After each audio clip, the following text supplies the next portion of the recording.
Good afternoon, Hinge friends. Thanks for joining us. We're excited with the number of people interested in the subject. And I have two rock stars in building, developing, growing, and exiting companies, both of whom I've had the pleasure of working with as both a client and as a friend, and now as a Hinge team member. So they have incredible stories to tell. We'll weave in some of the content along with their stories, and we have a lot to talk about. So let's take off here. Here's our poll. You should see the poll pop up on the right-hand side of your bar. If it does not, please just click on the poll. There it goes. It popped up. What are your growth plans? There's so much happening in the world.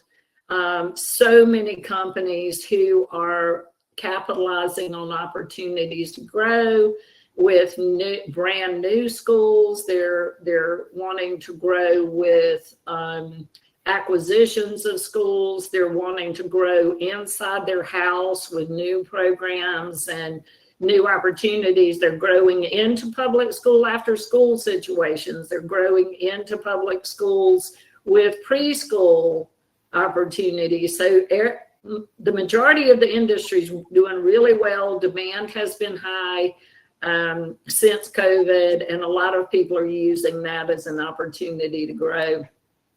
So we've got a couple of people ready to exit. Love to talk to you guys. I have said for about 10 years, every year, this is the best year I've ever seen in values for businesses and real estate. And that is certainly true right now. We did have a slight softening of real estate prices, but with the recent interest rate cut and probably another one coming, we've seen those normalize to pre-COVID levels.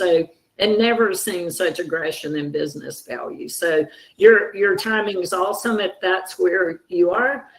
There's no one not planning anything. So good, let's have a plan. You know, maybe you're exiting, maybe you're growing, but let's at least have a plan.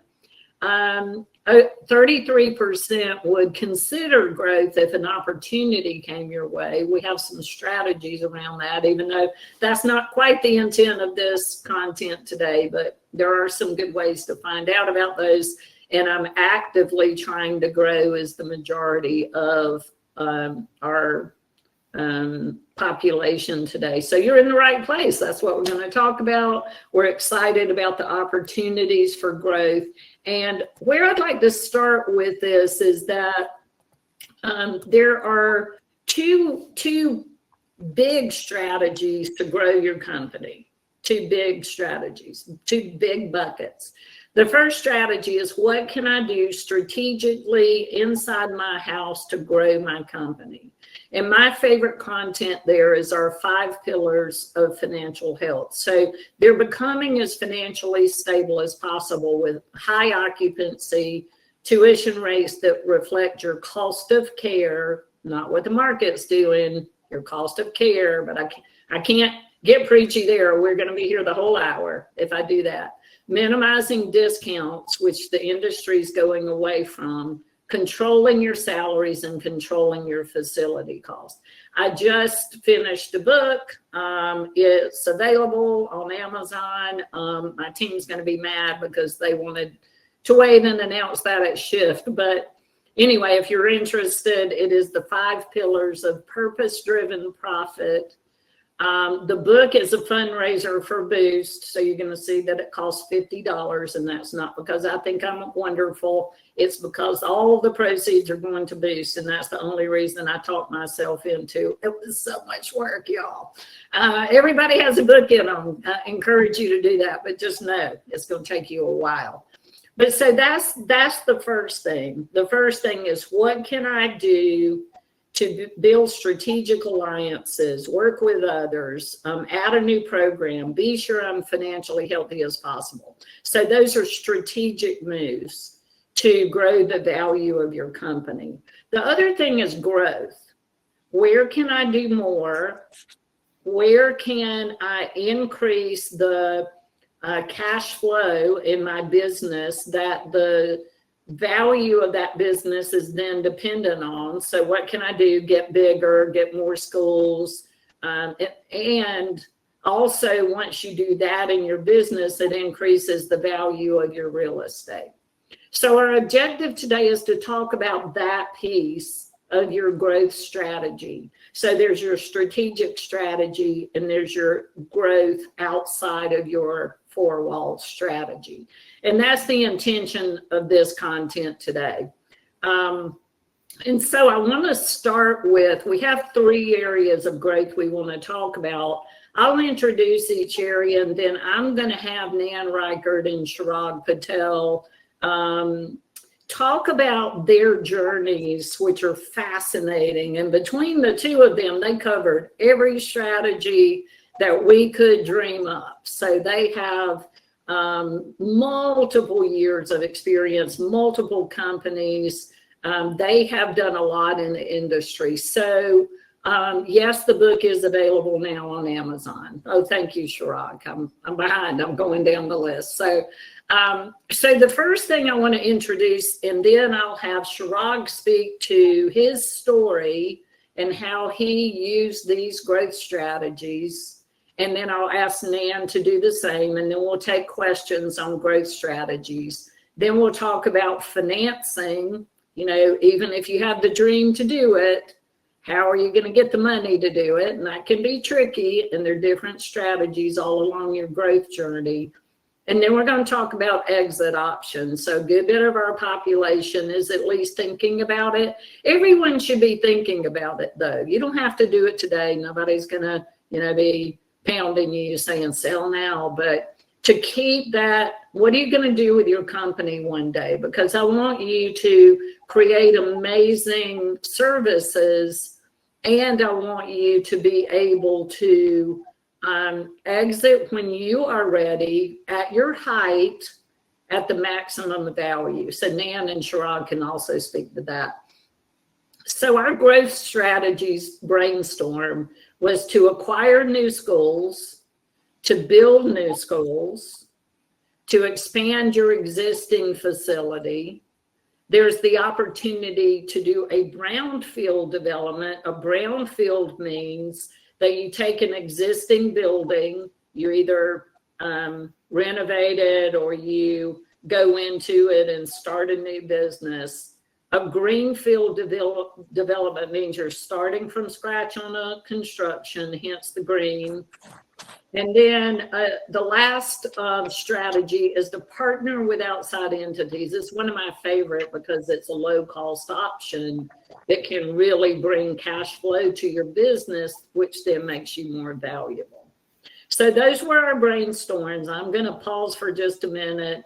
I'm going to ask my friend Chirag Patel to introduce himself, talk about his journey, and what growth strategies he used to get that and get it accomplished. So thank you for being with us, Chirag. Thanks, Kathy. It's great to be here. Great to help people and be a support and guide for them. Something that I truly cherish to do as time goes on in my life.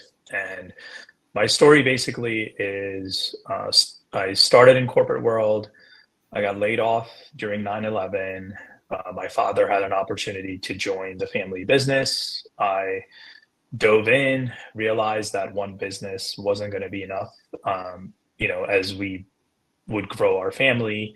And I had a family friend who was in childcare, had been in childcare for probably this was in 2005. They had been in childcare for maybe 5 years or maybe more. I shadowed them for a few weeks, really was fascinated by the business, by the people, of course, the children. I was very fond of children. My sister's 7.5 years younger to me, so I always enjoyed my time with her when I was younger. And so it evoked a lot of emotion for me to get into the industry. I was rejected by a lot of franchises, not enough experience, not enough money, XYZ. So I ended up acquiring an existing school run by an Italian family since 1978.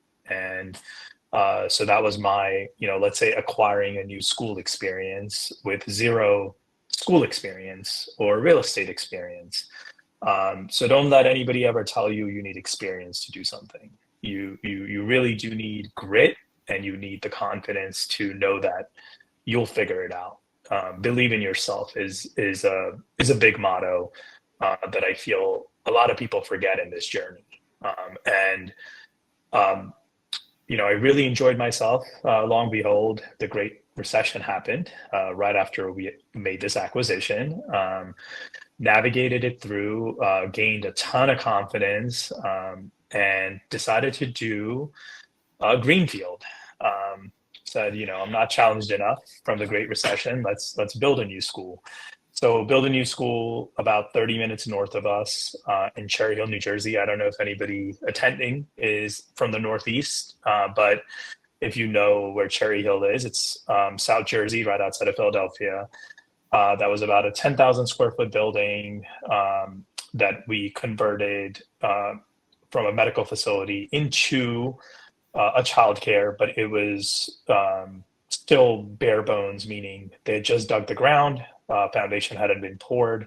So went through that experience. As time went on, we acquired again. My acquisitions have all been real estate. So my journey is a little bit different than what Nan is going to share with you guys.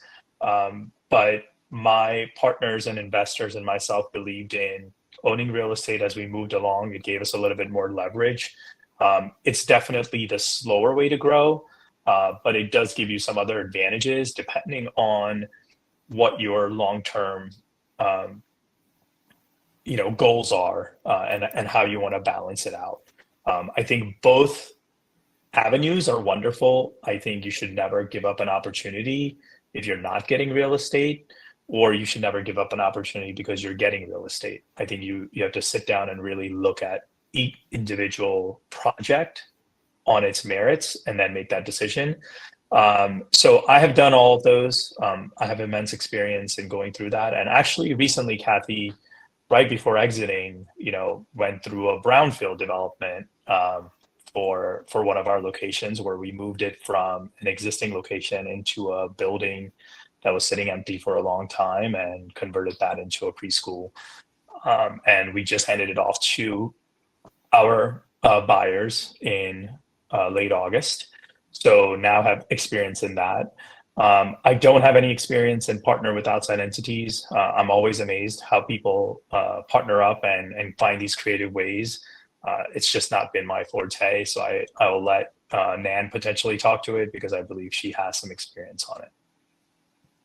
Wonderful. Just one comment to your journey, Chirag, to see if you agree with what I usually say. So I appreciate you bringing up the difference between real estate ownership and possibly growth and leasing a building. I'm a big fan of real estate ownership as well. I usually say to people that if they have the resources to do both, because real estate's an amazing investment. One day, maybe you just want to be the landlord and you don't want to operate anymore.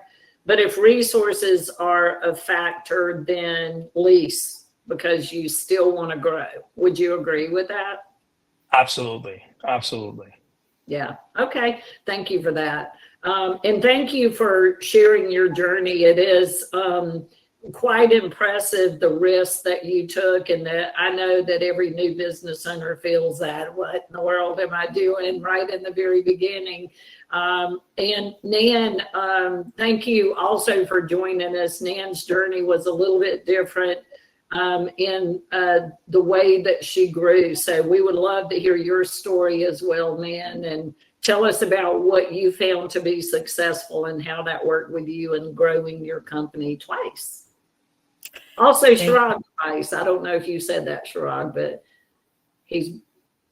I'll let you say it when we talk about exiting. Okay. Go, Nan. Thank you, Kathy. Thank you for having me. And it's been great to be a part of the early education family for going on 40 years, I guess. Wow, I'm telling my age. But I've been very blessed to be a part of 3 different companies. My first, I founded right out of college. I had this dream as a dance school teacher that, childcare should work perfectly with my dance school, and I would have this romper room and this Disney World that I would play with children every day. And quickly, I found it to be very challenging. And my father supported me and certainly helped me get into my first location, which was a 100-year-old house that I remodeled that actually still is a childcare center today, and very successful one.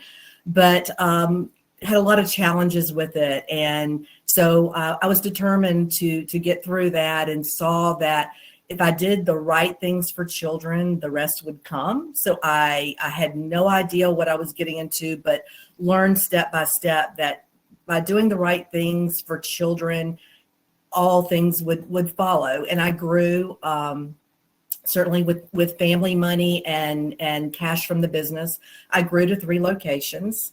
And that was over the course of about 10 years. And I wanted to grow even more, but my father felt like he wanted to share things equally with my siblings, and they did not want to grow. So we ended up deciding to sell to a regional provider. And at that point, I moved forward with that provider and was just going to help with the transition to make sure that everything was okay, that my babies were okay, and all of the families and staff. But I ended up staying with that company for 13 years, and that's how I met Kathy. She was actually my boss, and I was a regional director for my locations, but quickly added others. It was fun to be a part of the growth of that company. My schools were 46, 47, and 48, and we grew to 150, which I think ignited my excitement for acquisitions and growth, and seeing what economies of scale did to a company. I went from regional director to operations director to, at a later time, interim CEO. And I just felt that what I loved about the industry, I was removed from. I had a 2-year non-compete. So at that point, I set out my 2 years and just really thought through of what I felt like the ideal situation for my children would be and what I wanted them exposed to, which I had a lot of pie in the sky ideas that I never felt like, would possibly come to fruition, but they did with Big Blue Marble.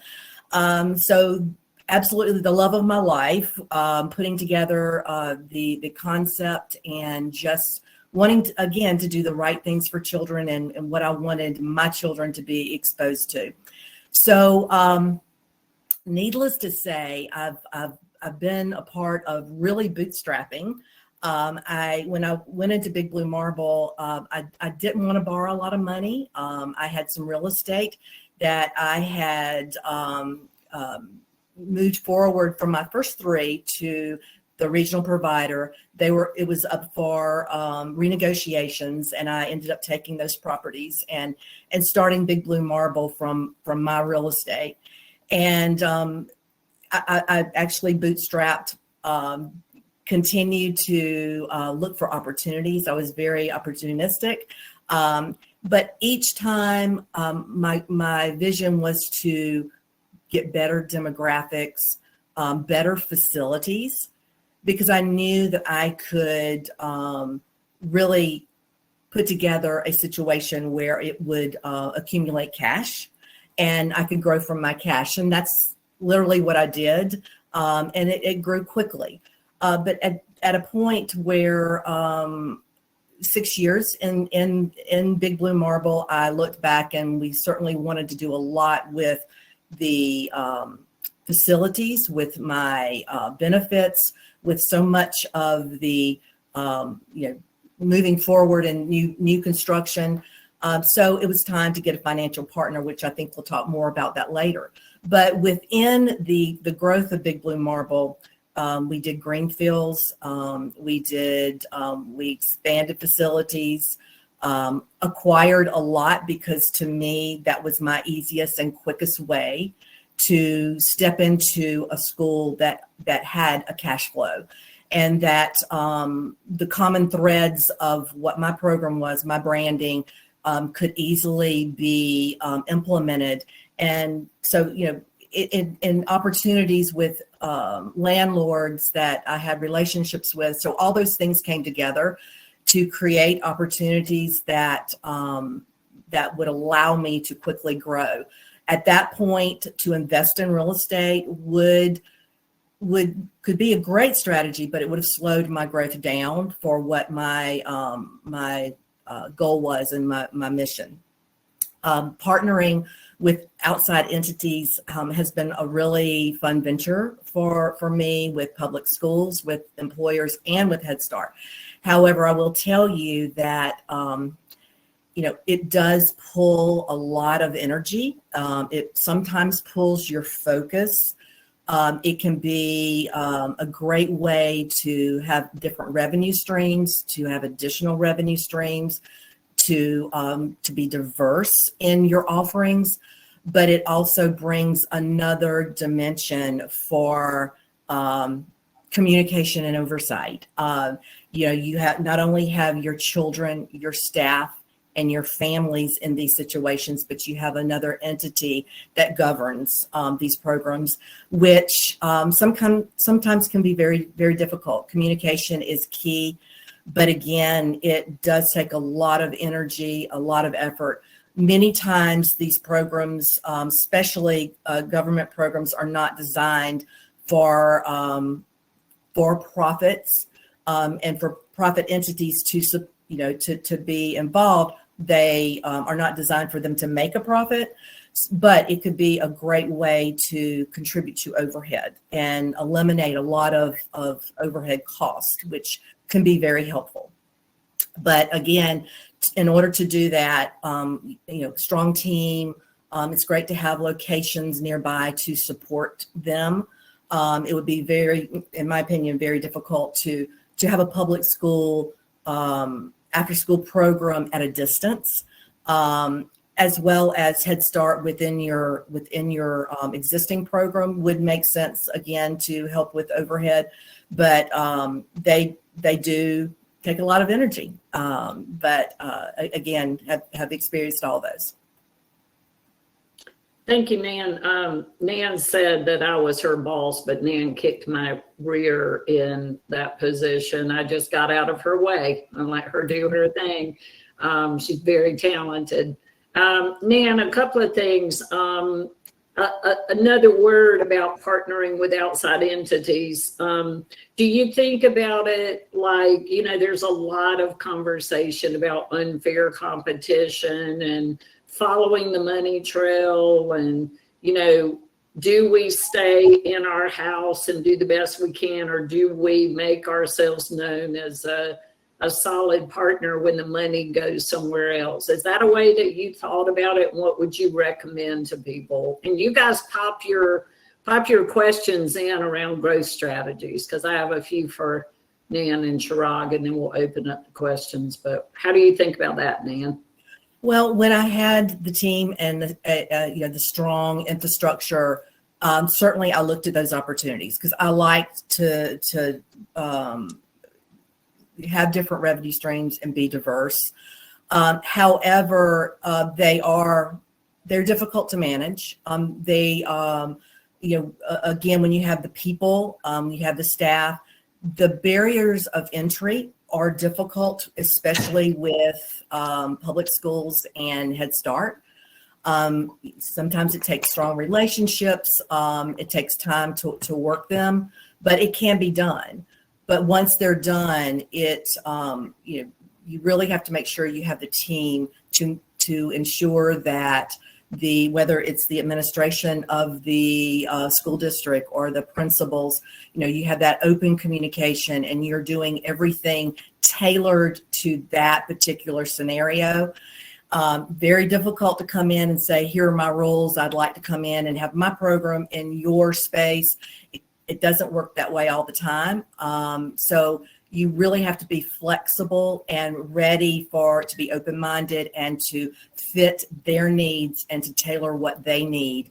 And again, solid foundation of a team and a solid infrastructure, and being able to be flexible is key. Awesome. Thank you. Nan, can you say again what the sizes were of your original schools? Yes. My original school, when I started in the 80s, I grew to 3 locations. I sold those to a regional company. Then that company, I was a part of the leadership that grew to 150. And then when I started Big Blue Marble, I started with 5 schools and grew those to, with my after school programs included, 26 locations. And in 2018, sold to private equity. Right. Thank you. Can you also, because I'm not sure what is meant by size, can you speak to license capacity? Maybe just kind of a range of schools you've operated have been in what capacity range? So all schools definitely, you know, when I would look for acquisitions over 125, you know, that early on was probably a number that I focused on. As time went on, looked for bigger, larger facilities, better facilities. And as I referred to earlier, many times when I was getting started and growth was really important, I looked at situations that I knew would be a great fit for my programs, looked for communities and demographics that fit very well, that would serve the company well for cash flow. But also as I grew, it was important to have larger, better demographics, better facilities. And as long as I did that, in each one of my facilities, you know, were bigger and better, and my brand, of course, everyone wants to build, but if you don't have the investors, or if you don't have the backing available or the financing available, that's, to me, that was an easy way to grow. And to be honest, I'm not sure if this is a good thing for me to mention or not. I didn't have the vision that I was growing to 26. I just grew by opportunity, one after the other. And to be honest, it was all about people, knowing how strong my team was, knowing how, you know, how to challenge that team. They all love to grow. So I had to keep them engaged and keep them excited about growth, which forced me to look for another location and look for another opportunity, which was great for the company as a whole. And that's what made us who we were. And so we challenged each other, which was really fun. Chirag, can you take that question as well? Can you talk a little bit about what size schools you focused on and what size your companies were when you? Sure. Early on, I was a beggar, as I call myself. So, A beggar? You know, beggars can't be choosers. So my first school, and please, you know, it's what I decided to do. That's how I jump into things. I know it's not everybody's cup of tea, but it was licensed for 272 kids. It was 17,000 square feet. It had 313 kids enrolled at the time. No infant, no toddler, only 3 and up. I was a spoiled brat first few years of owning this operation. My second location that we built was licensed for 165. The third one that I acquired was licensed for 160. Later on, when I invested, they were, you know, minimum, I would say between 150 and 160. I still believe, kind of like Nan, you know, 125 and up is in my comfort zone. Anything smaller just scares me that I have to be in the business and not work on the business. So I'm mindful of that. I think not all growth is equal, kind of what Nan and Kathy have said, right? You really, when you're growing, it's not about growing just your EBITDA. You have to make sure that what you're acquiring fits what your current brand is, or if this is, you know, if you're pivoting from your current brand, and really be open to brand the new acquisition in a completely different way, so your brands are not intermixed, convoluted. It will take you away from, you know, your vision if you acquire just for acquiring. Sometimes it's not I would say in any business, that's not the right strategy. You really need to make sure that there is significant benefit that you're going to gain from growth. And I'll just add one small thing. At some point, everybody wants to exit. And one thing that I would tell everybody is, whether it's private equity or a regional operator or even a family member or a friend or whatever, entity is being formed, everybody's going to look for how easy it's going to be for them to operate. So while you expand and while you're acquiring or building, be mindful of what your operations look like and give it as much importance as you would to your EBITDA or your margins, or how your buildings look, where they're located. I think it's one thing that gets forgotten, and it does come to bite you when you're ready to exit. And it's one of the hardest things to change down the line also, in my opinion. It's not as easy as fixing up a building or repainting a building or adding new furniture. Operations is a beast, as most of you would know who's probably on this call. Yeah, both of you mentioned people. Nan mentioned it as an avenue to growth. So I know Nan's journey, and she would very often get a new acquisition because she had a strong person in that area. And then, of course, Chirag, coming from the standpoint of if a new investor or new buyer feels like the program might be compromised when a person or some people exit, that's scary. And it'll be much more valuable as you work your way out of day-to-day operations, is another big advantage of growth, that you are able to do that. For most people, it's an advantage. Now, for some people, it's a disadvantage, because what they wanted to be in the business for was very hands-on, know every family, know every child. I want to be in here. I want to be the director. And that's cool too.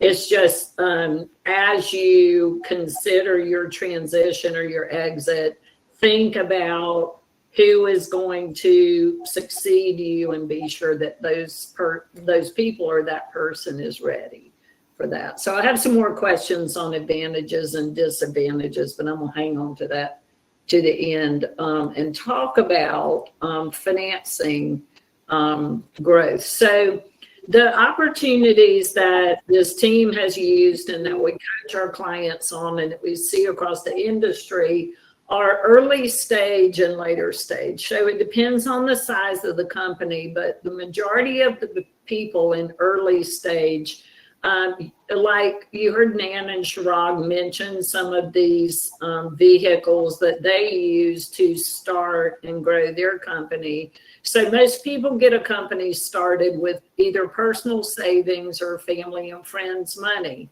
It's really hard to get financing when you don't have experience and you don't have a cash flow stream to already secure that financing.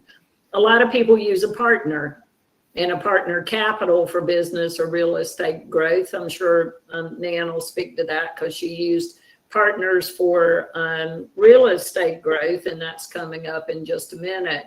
But those are good short-term strategies. Eventually, somebody's going to want their money repaid, and most people at some point find partnerships to be difficult, and they can grow out of those. And then some work well for long term. You heard Nan say, and I know that Chirag used this strategy as well, that as the company builds cash flow, that's a great source of revenue and cash for the next venture. Some people will get a credit line for growth, and then they'll pay it down as they get more profitable. I will let Nan speak to her experience with landlord resources for growing with leases. Chirag, not sure if you had that, but we'll hear from you.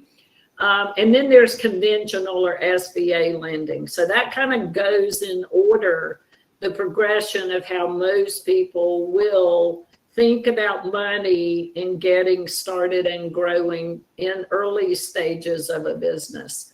Later stages are once you have very profitable companies, then you can either sell the real estate that you're in and use that money to open a new business or buy a new piece of real estate. This is a service we have done many, many times for people who have grown. Or there's a swap program called a 1031 exchange, which we won't get into the details very much, but it's a tax code. 1031 is the tax code that allows you to swap a piece of investment real estate into another piece without a tax event. So a lot of people will take a profitable school, they will sell that real estate and then swap those proceeds into a new piece of real estate without a tax event. A REIT partner is a real estate investment trust. It's similar to private equity, which is our next bullet, in that they will be an outside investor who purchase real estate and lease it back to you.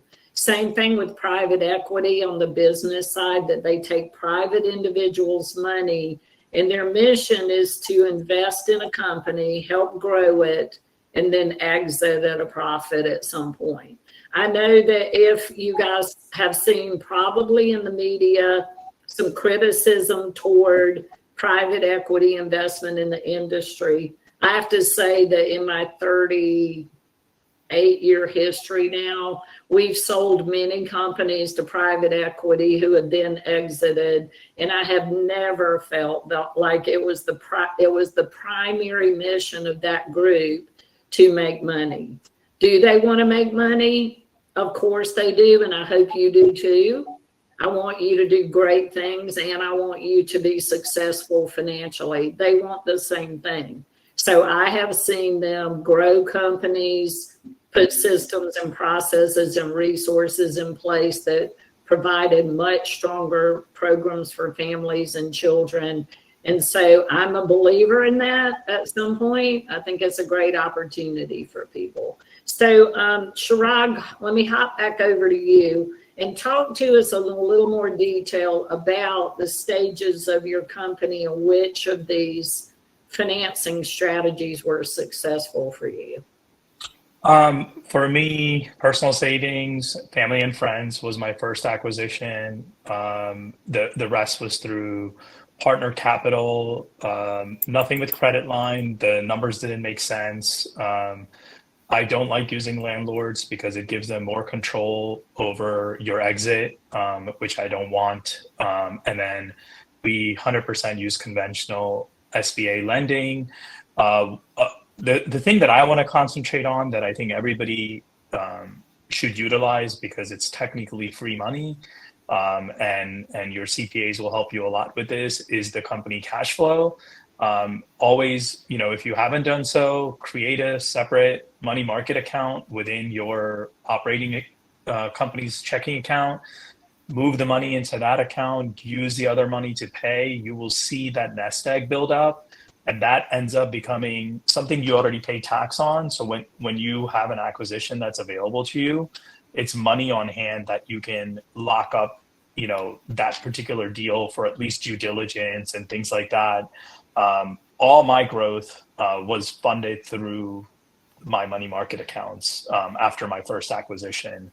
Of course, you still need to get the SBA loan, but the money market was used for the 25, 30% down payment for the equity that you're supposed to put in. And especially if you like the partners that you have, it's a great way to keep growing with the same partners because they're giving you the freedom to grow within the system that you've created. Chirag, once you made the decision to exit, were there any negatives associated with any of your choices related to financing? Was there anything that you thought? Yeah. So I would tell everybody, if you have an exit strategy in the next 3 to 5 years, try to avoid a swap loan within your financial lender. That does attach some penalties. It works the opposite of what the rate environment is. So when the rate environment is very low and you do a swap loan, you're locking in the rates and it's at a very competitive rate. However, if you exit within a certain amount of period, the penalties are much higher. You have to pay them to get out. Vice versa, if you do a swap now and the rates go down and you exit, the lender has to pay you to exit out of the loan. So there's that. And always be wary of fixed rates and make sure that the penalties equate to where your exit strategy is looking for, because they will not discount that amount, whether it's 2% penalty or 3% penalty. And that's whether it's conventional or SBA. Sometimes those fees are attached to it, especially if it's a real estate transaction that you did. Yeah, so interest rate swap is quite a complicated a type of loan, but definitely get advice. There's a little gamble element to it that, similar to when do I buy a new home? And a lot of people have been going through that the last couple of years with the rising interest rates. And now that we're starting to see some decreases in the interest rate, but understand the ramifications of that, because it can cost you a good bit of money when you exit if you gamble in the wrong direction. So be sure. I can give you guys like a quick insight. I had acquired real estate in 2019, right before I exited. I had no plan of exiting, but we did a swap loan. I remember calling the lender at that time and I said, hey, I'm going to sell my real estate also. And they said, okay, your fee, and that was a $2 million debt. They said the fee will be $126,000 for you to get out of the loan. Today, the tides have turned and they would owe me about $78,000 because of where the rate environment is if I left. So just kind of giving you guys an idea of what those amounts could be based on a size of a loan. And I know if you do real estate acquisition, I mean, 2 million is, in today's world, depending on, Northeast, Midwest, even South, that's a fairly reasonable number to assume when you're taking on debt. Okay, thank you for that. Nan, can you take the same question and talk to us about along your journey? Also, two different companies and two different exits. Which of these vehicles worked for you? So in the beginning, my family certainly helped me get started, but with the real estate, it was a good strategy to create my own partnership, or REIT, pulling family members and friends together. It was still considered owner operated because I was involved. And so that helped a lot. And then do, a lease back, a long-term lease with the group. I would say cash flow has been probably my number one, and most recently with Big Blue Marble, that was greatly to cash flow, but also to landlord opportunities, relationships that I had with landlords previously, and negotiated with landlords and their spaces that became available. And then when I would have startup that I would need to invest, work that into part of the lease, work the investment of the equipment, the FF&E, into a short term, into 2 to 3 years, but then the lease into a longer term. I have done conventional lending, but probably not as much as just working with individual opportunities, landlords, and family friends. I will tell you, as each time that when I looked at an exit, having a lot of landlords and a lot of different situations does make things very complicated. I think one of you mentioned that earlier, and that is very true. So be careful to not make things so complex when you're building in your FF&E and you're negotiating, because when it's time to reassign the lease going forward, it makes things very difficult.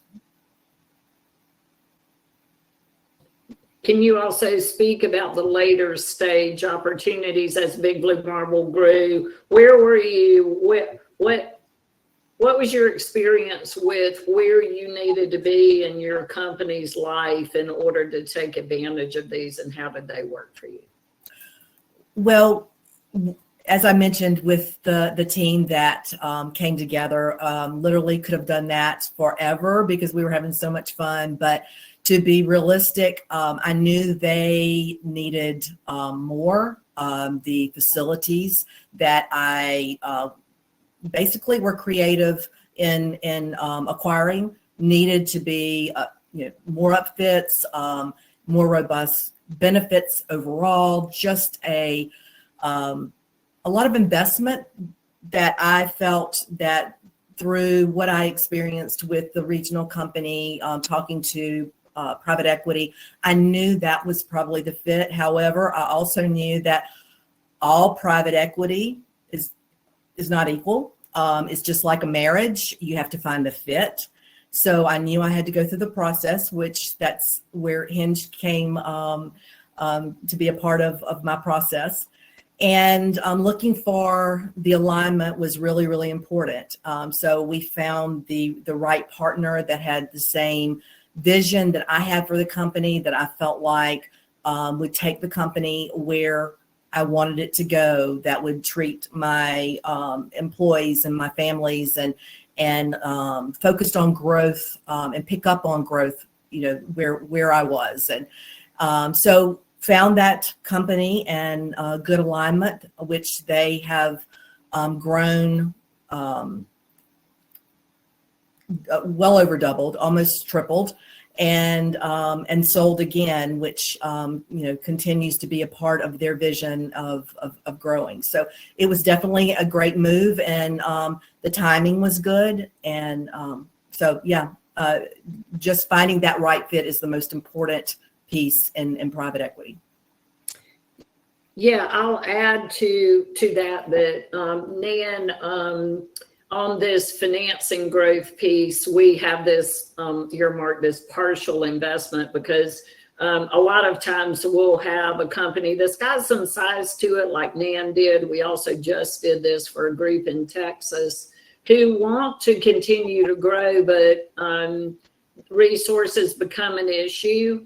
And so that private equity partner can come alongside you, and they can help you grow and put the money in for you. So Nan's stayed around for 5 years, Nan? 4 years? 5? Okay. And then that created the opportunity for her to exit completely. So her initial financing strategy was to partner, keep part of the stock, sell part of the stock to a private equity group, and that allowed them to build the systems and the people that then allowed Nan to exit, which is where we're going to go next. So let me flip over to our exit options. So we have about 10 minutes, and I want to be sure that we give ample time to this. So on the business side, I always state, it is an option just to close the doors and walk away, but I hope that doesn't happen to anyone here. We hate getting the call when someone's in some type of trouble or they don't have the opportunity to realize on everything that they built. So another good option that a lot of people take advantage of is transitioning to a family member, very often children. Some people like to sell to a team member, which is, I really love. A barrier here is often that team member having the resources and the seller's fear around financing it for that person because they don't want to be dragged back into the business if they haven't gotten their money out of it and there's a problem. Smaller companies might sell to a local competitor. As companies get bigger, regional operators are super aggressive on high quality assets that are cash flowing, mainly in markets that they're in, unless there are multiple schools that will allow them to enter a new market.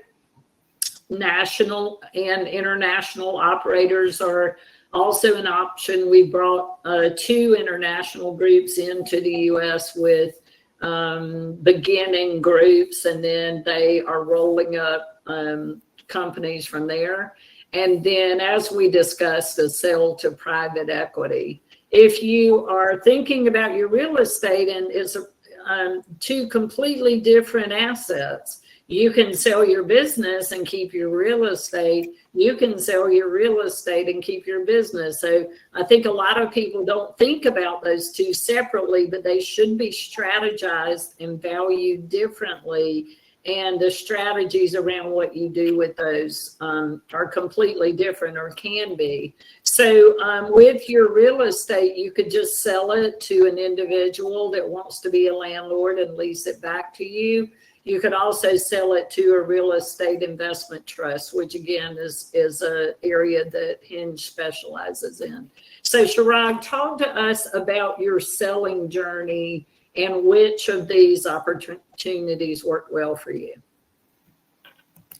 Yeah, so for me, I actually didn't know that selling to a PE or a national international operator was even in my world till I attended your Austin conference years ago, and it blew my mind. And ever since then, I changed my way of operating. I think it's all experience based. I think they're all humans also. So, depending on when you get them and how you get them and how they operate, it's a mixed bag. But overall, for me, I always felt like I had hit a ceiling of what I could offer my team. And I thought in my mind and my heart that the only way for me to let my team grow now was through this avenue and the amount of funds that a PE or a national international operator would have. So for me, that's been the calling and the go through for where I was in my journey. But I've sold other businesses to other people and, family members and stuff like that. Those are always tough.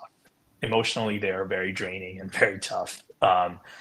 I prefer the non-emotional, at least emotional on one side. I shouldn't say that PE and other stuff is non-emotional, but then emotional only on one side. I prefer that journey. Thank you for that. And Nan, let's hop over to you because I've got a question I want to be sure I get in. Like I said, my vision was to create, a company that did great things for children, gave back to the community, a curriculum that I felt like would be ideal for my own children. So I didn't have an end goal immediately, but as I progressed, I knew that we were building something really great, and I did not need to be the one to hold them back. So I could have continued to have fun for the rest of my life, but I knew they needed more, and so to find that right group to inject capital, and I certainly took a back seat, and I was a board member and did kind of whatever role they needed me to do. So it was a big pill to swallow, to be able to allow a group to come in and me take that back seat, but it was the right thing to do. And I think it's, just certainly emphasized that over the last few years that, my team is doing amazing and the company has grown exponentially. So, but yeah, finding that right fit with private equity at the right time, ended up being my end goal. Awesome. Thank you. I see we have some questions, and I'm sorry I missed that because they hopped over to answer it. And thank you, Chirag, for putting some answers in there. And you guys certainly reach out if you want more information on your questions. Super good questions. Nan, let's just stick there for just a minute because we have 1 minute, but I want to get this in. Can you talk about growth in general? What did you find to be the advantages of growth in general, and what things did you find to be a negative in growth? So, just being postured with your team is the most important thing, making sure that you have the right people, making sure that you're not the one that is, that has to be involved with every step of every situation. You have to delegate and know that your team is ready and postured for growth is probably number one. And each time sometimes those opportunities come along and you have to digest the growth before you jump in too big. Again, my growth was solely by opportunity, and I had to be ready. So that was always very important to know that I was investing in people for that to be postured for growth for when those opportunities came along. Also I feel like knowing what your financial situation certainly dictates what strategy you're able to pursue, but building, certainly you have to have the credible financing and investors on hand. If you want to grow fast, certainly acquisition. Be careful that they're not turnaround acquisitions. Now, some people are great at turnarounds. Some people have that niche to only look for turnarounds, and they do amazing with them. I've done some of those and they've turned out successfully. But if you're wanting to grow fast, that may not be the right strategy. And also it takes a lot from your team. It takes a lot of energy and effort from your team that you may not be able to do, and certainly takes the focus away from the core. A lot of times you have to have a team in place to just focus on that growth, so it will not divert any of the focus in your core operations. Awesome. And then same, Chirag, what, in your mind, as you grew, what were the benefits and maybe the negatives of growth? The benefits was law of large numbers, being able to support families, maintain pricing, getting, the leverage of just being bigger. Marketing wise, it helps. Hiring wise, it helps. People gravitate towards you once they recognize the brand in your local market. So a huge advantage with that. Economy of scale, in the sense that now your eggs are not in one basket. If one location is struggling due to one specific thing, you can still use the other locations to continue your growth and feed your family and income and your other dreams that you're trying to accomplish. The biggest negative is always what the transition is going to look like, especially if you're acquiring another school. And the difficult part is also when it's a green field. You don't know what minefields are underneath the soil and the property, and you have the right team to navigate you through that, because that is very emotionally draining and sometimes can be very financially draining.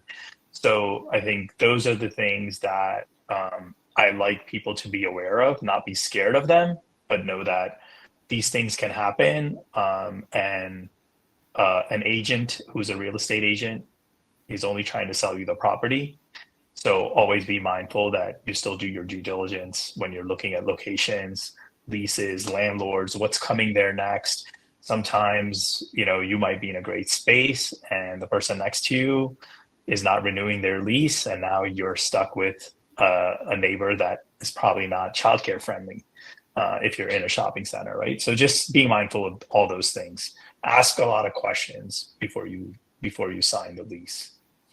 Yeah, a really good point, Chirag, because the diligence, we have 2 full-time people that do nothing but support our selling clients through the diligence process. And it is There's a lot of work to be done to understand what you're buying in a business and what you're buying in a piece of real estate. So do good work there, be diligent, know what you're getting yourself into to try to eliminate as many surprises as possible. So last question for you guys. So Chirag, I'll stay with you.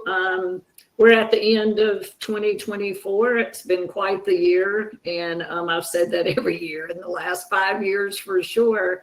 But what do you see as the industry overall? What do you see as the industry's greatest risk? And what do you feel is the greatest opportunity for the industry? The government is the biggest risk at this moment, with their UPK programs and their preschool expansion programs. The greatest opportunity is that they don't know what they're doing. And I think if you know what you're doing and you position yourself without over leveraging yourself and ride the wave of their experiment that they're doing the last 5 years, I think you can put your brand and yourself in a very unique position.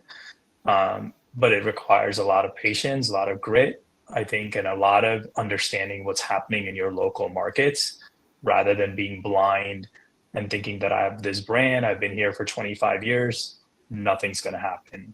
I'm seeing it all too often right now in my market where long-term brands who, were blind, didn't prepare, didn't investigate, didn't do the diligence, as Kathy said, and are currently struggling through that process.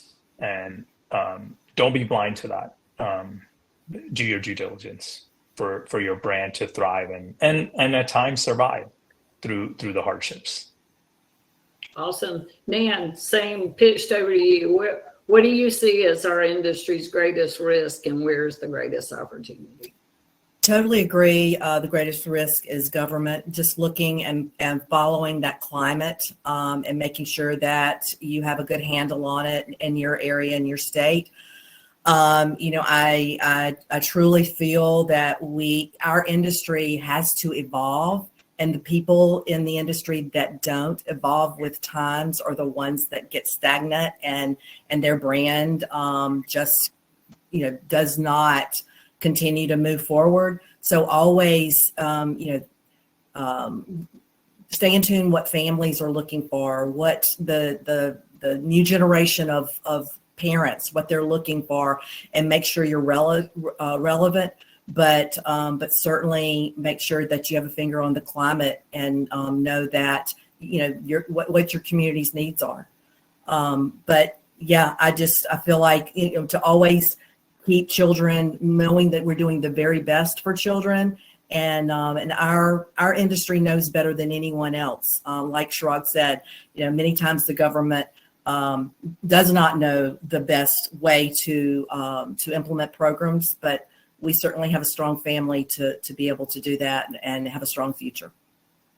Beautiful. Well, I can't thank you guys enough. I had so many, deviations I could have gone off into because you guys brought up such wonderful points, and the depth of experience and knowledge in these two people right here is amazing. So if anybody has more questions, if you want to pick our brains, you can reach out to anyone here or anyone on the team, and we're always happy to support as best we can. So thank you, Chirag.